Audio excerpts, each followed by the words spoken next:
तो नहीं आ रही? पक्का? बहुत बहुत खुशी हो रही है जयपुर आते हुए। आई एम हाफ राजस्थानी, मेरे पापा जयपुर को बिलोंग करते हैं,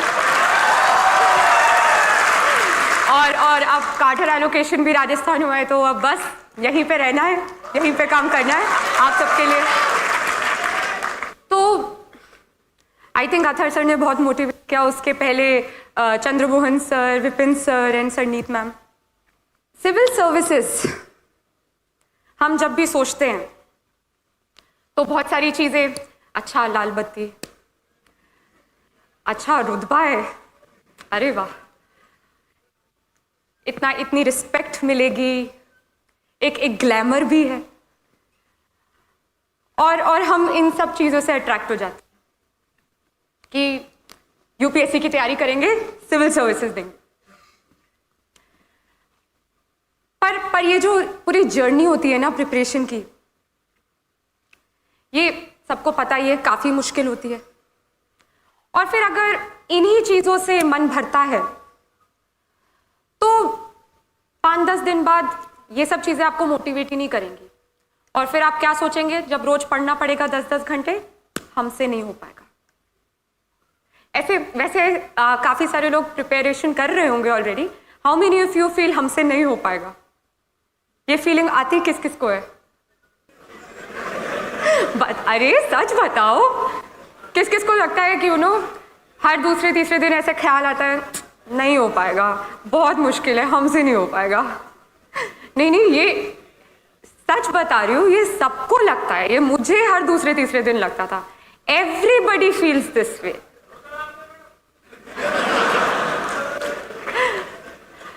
क्योंकि ये एग्जाम इतनी कॉम्पिटिटिव है, इसमें हर फील्ड से स्टूडेंट्स बैठते हैं, इतनी ज़्यादा पढ़ाई करनी पड़ती है। ये वाजिब है कि आपको हर दूसरे तीसरे दिन लगेगा कि बहुत मुश्किल। तो हर दिन अपने आप को कैसे मोटिवेट करें, कैसे अपने आप को याद दिलाते रहें कि नहीं, सिविल सर्विसेज करनी है, मुझे आज 9-10 घंटे पढ़ना है, कैसे कैसे अपने आप को पुश करते रहें। वो तभी होगा अगर हम ये जो लाल बत्ती, रुतबा, इन सब से हटकर एक्चुअली जो ग्राउंड रियलिटी है कि सिविल सर्विस क्यों करना है, क्यों सिविल सर्वेंट बनना है, अगर वो एक्चुअली जो वो विजन है, अगर हम उस पर फोकस करें, तो ही हर सुबह आप उठेंगे और फिर से वो रूटीन फॉलो करेंगे 10-10 घंटे पढ़ने वाला।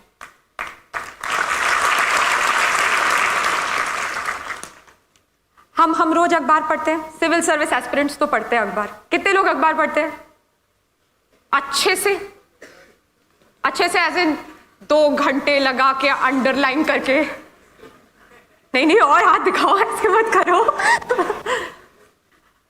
सो हम पढ़ते हैं और चीज़ों के बारे में जानते हैं। अच्छा, यहाँ पे रोड ठीक नहीं है, यहाँ का पानी गंदा है, हवा जहरीली है, इंफ्रास्ट्रक्चर बेकार है, उतनी जॉब्स है नहीं जितनी चाहिए। हम बहुत क्रिटिसाइज करते हैं, सरकार ये नहीं कर रही, वो नहीं कर रही। पर कितने लोग हम एक्चुअली सोचते हैं कि अच्छा, हम पढ़ ले ये, हम फिर ये प्रोफेशन ज्वाइन कर ले और फिर हम कुछ चेंज लाए? कितने लोग सोचते हैं? अरे वाह, जयपुर तो भाई कमाल है। यहाँ पे पहले से मेरे बोलने की जरूरत ही नहीं है, पहले विजन बने हुए। जी। सो अगर आप हर दिन जब अखबार पढ़ते हैं और इन सब मुद्दों पर सोच विचार करते हैं, तो फिर हर दिन आप मोटिवेटेड रहेंगे। अगर आप में वो चाहत है कि जब मैं सिलेक्ट होकर सिविल सर्वेंट बनूं, मैं कुछ बदलाव लाऊं अपने एंड पे, जो मैं क्रिटिसाइज करता रहता हूं, कंप्लेन करता रहता हूं, करती रहती हूं, अगर मैं सिलेक्ट होकर मैं कुछ चेंज ला सकूं, तो आप बिल्कुल सही रास्ते पे चल रहे हैं।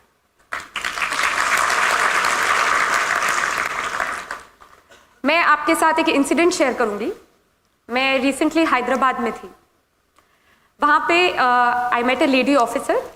She has also got selected along with me this time. उनकी स्टोरी एक्चुअली बहुत हार्ट टचिंग थी, टच्ड माई हार्ट। तो इनकी शादी बहुत जल्दी कर दी गई, और इवन शादी के पहले जब ये अपने पेरेंट्स के साथ रहती थी, तो इनके साथ बहुत डिस्क्रिमिनेशन हुआ, इनके भाइयों को ज़्यादा एजुकेशनल अपॉर्चुनिटीज़ मिली और इनको एकदम, जैसे वो मुझे बता रही थी कि इनको कुछ नहीं समझा। फिर इनकी शादी करा दी गई। शादी करा दी गई तो हस्बैंड ने कुछ नहीं समझा, इन लॉज ने कुछ नहीं समझा। उनका बहुत मन था कि वो सिविल सर्विसेज एग्जाम दे, पर कोई सपोर्ट ही नहीं था। यहाँ पे हम बात करते हैं काफ़ी लोगों की कि चलो हालात ठीक नहीं थे बट फैमिली सपोर्ट था, कोई ना कोई था जो गाइड करता रहा, सपोर्ट करता रहा और इसलिए सक्सेस मिल गई। ये एक ऐसी कहानी है जहाँ सर्कमस्टेंसेस भी फाइनेंशियल इतने अच्छे नहीं थे और कोई सपोर्ट ही नहीं था, और इनका बहुत मन था कि सिविल सर्विसेज करना है। तो कैसे भी लड़ झगड़ के फर्स्ट अटेम्प्ट दिया, नहीं हुआ। एंड पेरेंट्स ने बहुत सुनाया, इन लॉज ने बहुत सुनाया, हस्बैंड का तो कोई सपोर्ट ही नहीं था, पर इनमें बहुत चाहत थी कि नहीं, मैं देश के लिए कुछ करना चाहती हूँ, मुझे सिविल सर्विसेज करना है, मुझ में वो पैशन है। इन्होंने दूसरा अटेम्प्ट दिया, फिर भी नहीं। तीसरा अटेम्प्ट दिया, फिर भी नहीं हुआ।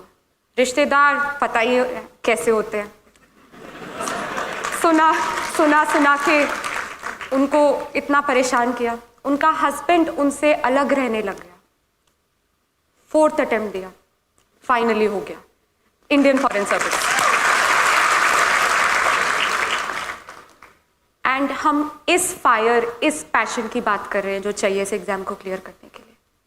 इतनी इतनी इतनी इतनी हिम्मत चाहिए कि चाहे कोई भी ऑड हो, कोई भी कठिनाई हो, कोई भी डिफिकल्टी हो, आप कर सकते हैं। देखिए, ना ही वो कोई रईस खानदान से थी और फैमिली सपोर्ट नहीं था, हस्बैंड आपसे अलग रहने लग गया। सोचिए किस परिस्थिति में दिया, और चौथे अटेम्प्ट में। तो ये this is the passion we are talking about. Michael Phelps का नाम सुना है आप सबने? तो बीजिंग ओलंपिक्स जब हुए थे, उसके जस्ट आप समझ लीजिए 1-2 महीने पहले की बात होगी, उनका एक्सीडेंट हुआ। डॉक्टर ने बोला कि उनका शायद राइट हैंड इंजर हो गया था, and he said, doctor said that I don't think अभी आप यूज राइट हैंड से कर पाएंगे, कि ज़्यादा चोट लगी है। ही सेड तो क्या हुआ, पैर तो है। And then he went on to win 8 medals in Beijing Olympics. तो कितनी मुश्किलें आती हैं, कितनी परेशानियां आती हैं, पर अगर वो दिल और दिमाग में है कि नहीं, करना है तो करना है, और लोग फिर करके दिखाते भी हैं।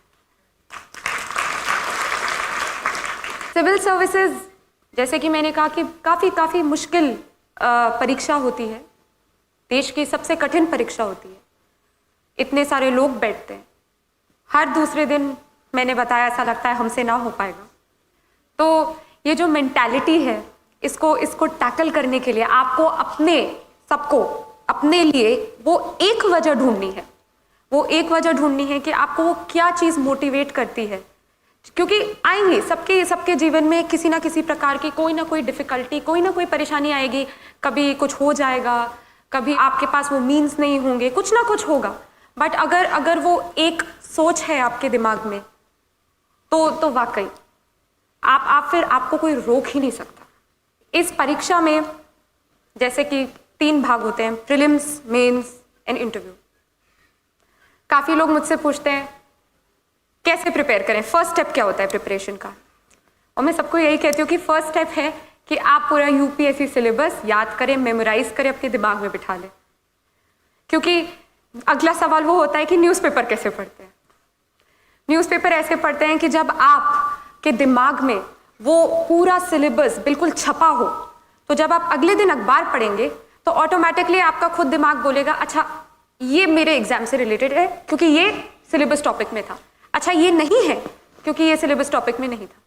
तो सिलेबस याद करना बहुत ज़्यादा इंपॉर्टेंट है, क्योंकि वो आपको अपडेटेड रखेगा। कुछ भी आपके अराउंड हो रहा होगा, आप जब भी अखबार पढ़ेंगे, न्यूज़ देखेंगे, रेडियो पे कुछ सुनेंगे, इंस्टेंटली आप कनेक्ट करेंगे कि ये मेरे एग्जाम के लिए कैसे रेलेवेंट है।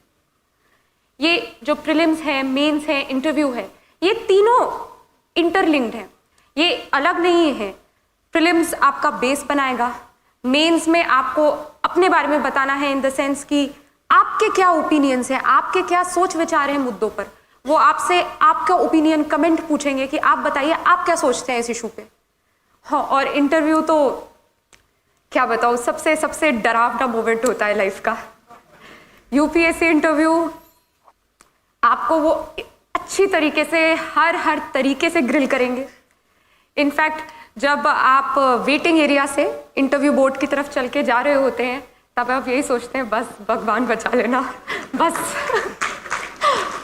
पर जब आप बोर्ड के इंटरव्यू रूम पे नॉक करेंगे और वो आपको बोलेंगे यस कम इन, और फिर आप बोलेंगे गुड मॉर्निंग मैम सर जो भी है, तो वो जो आपको हल्की सी स्माइल देंगे उसके बाद फिर लगता है चलो ठीक है, अभी मरने वाले नहीं है, अभी जिंदा रहना है।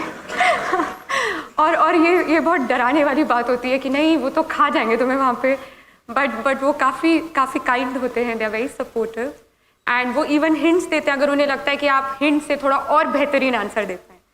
तो इसलिए डरना नहीं चाहिए, बट मैं क्यों झूठ बोलूँ, सबसे डरावना मोमेंट होता है लाइफ का और बहुत प्रेशराइज्ड होता है। बहुत तरह तरह के लोग भी देखने को मिलते हैं। अथर सर ही मुझे बता रहे थे कि जब वो लोग वेटिंग एरिया में बैठे थे तो एक महाशय खड़े हुए, उनका नाम कॉल आउट हो, उनकी चांस आई, तो खड़े हुए और डिओड्रेंट निकाला और यूँ पूरा तो बहुत देखने को भी मिलता है। पर ये जो परीक्षा है ये ना ही आपकी सिर्फ एक नॉलेज बेस बढ़ाएगी, ये आपको पूरी तरह एक नया इंसान भी बना देगी। क्योंकि ये जो मेहनत के 2 साल आप देंगे यूपीएससी की परीक्षा के लिए, ये आपको सिखा देगी कैसे कम सोना है, कैसे हर चीज़ सैक्रिफाइस करनी है, कैसे आप डिसिप्लिन्ड होना है। डिसिप्लिन मतलब हर दिन वो ही स्केड्यूल फॉलो करना, सुबह 8 बजे से लेके रात के 8 बजे तक की पढ़ाई करना। तो ये जो डिसिप्लिन है, कैसे सिंसियर रहना, कैसे फोकस रहना, कैसे दोस्तों को मना करना भी आ जाएगा। लोग बोलेंगे चलो मूवी देखने, नहीं मुझे यूपीएससी की पढ़ाई करनी है। सो ये लाइफ चेंजिंग एक्सपीरियंस होता है और ये आपको बहुत कुछ सिखा देता है। जो मुद्दे चल रहे हों आपके आसपास देश विदेश में, आप इतना पढ़ेंगे उन पे कि आपके ओपिनियंस बनने लग जाएंगे कि नहीं ये गलत है, ऐसा होना चाहिए, या ये सही है, ये बिल्कुल ठीक हो रहा है। तो ये इसको एक अपॉर्चुनिटी की तरह भी देखिएगा कि आप जब इस एग्ज़ाम के लिए पढ़ रहे हैं तो ना केवल आप सिर्फ अपनी नॉलेज बढ़ाएं बट अपने आप को एज अ पर्सन भी डेवलप करें। क्योंकि वो सिर्फ पढ़ाकू लोग नहीं चाहते, वो ऐसे लोग चाहते हैं जो आराम से अपनी दिल की बात व्यक्त कर पाए, जो एक लीडर बन के सारे सेक्शंस ऑफ सोसाइटी को साथ लेके आगे बढ़ पाए, जो बहुत कंपैशनेट हों, जो सेंसिटिव हों, जो भारतीय संस्कृति को समझते हों। तो ये एग्ज़ाम सिर्फ एक नॉलेज एक्वायरिंग एग्ज़ाम नहीं है, ये एग्ज़ाम आपको एज एन इंडिविजुअल भी चेंज करती है और आपको एक अपॉर्चुनिटी की तरह से देखना चाहिए कि आप कैसे एक बेहतर रिस्पॉन्सिबल सिटीजन बन पाए। तो ये पूरी फिलॉसफी है इस एग्ज़ाम की। अब अगर हम बात करें कि इस एग्ज़ाम में इतना डर लगता है, इतनी कंपटीशन है, हाँ है, बट अगर आप में वो सोच है, आप रेडी हैं कि नहीं, मैं कल अगर मुझे कोई बर्थडे पार्टी में इनवाइट करे और मैं मना करके फिर भी पढ़ सकता हूँ, आप में वो सैक्रिफाइसिंग एबिलिटी आ गई है, तो फिर सीरियसली इस एग्ज़ाम में और कुछ चाहिए ही नहीं। इस एग्ज़ाम में चाहिए एक हार्ड वर्क, डेडिकेशन, सिंसेरिटी और आई थिंक सबसे ज़्यादा एक हैप्पी आउटलुक, एक पॉजिटिव आउटलुक। हम लोग सोचते हैं कि यूपीएससी की पढ़ाई बस कमरा बंद करके बैठना है, सुबह 4 बजे उठना है, भगवान की पूजा करनी है, ये है वो है, ये सब तो ठीक है, बट इससे ज़्यादा इम्पॉर्टेंट है कि आप एक बहुत ही पॉजिटिव पर्सन बने रहें पूरे वो 2 साल। पॉजिटिव इन द सेंस कि आप खुश मिजाज ही रहें।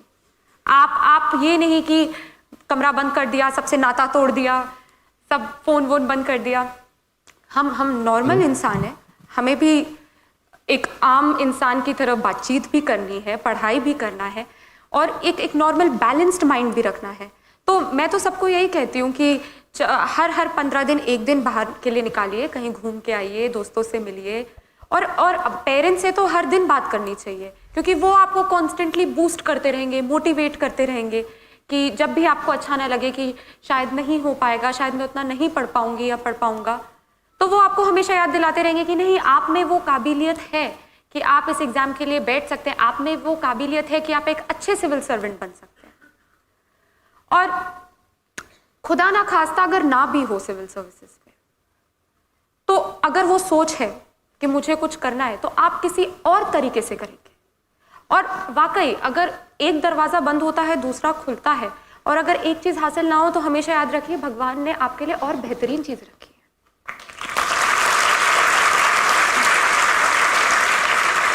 तो यूपीएससी की पढ़ाई ऐसे करें कि जब आपका अगले साल सिलेक्शन हो तो आप बोले, इतनी शिद्दत से तुम्हें पाने की कोशिश की, इतनी शिद्दत से तुम्हें पाने की कोशिश की कि हर जर्रे ने तुमसे मिलाने की साजिश की।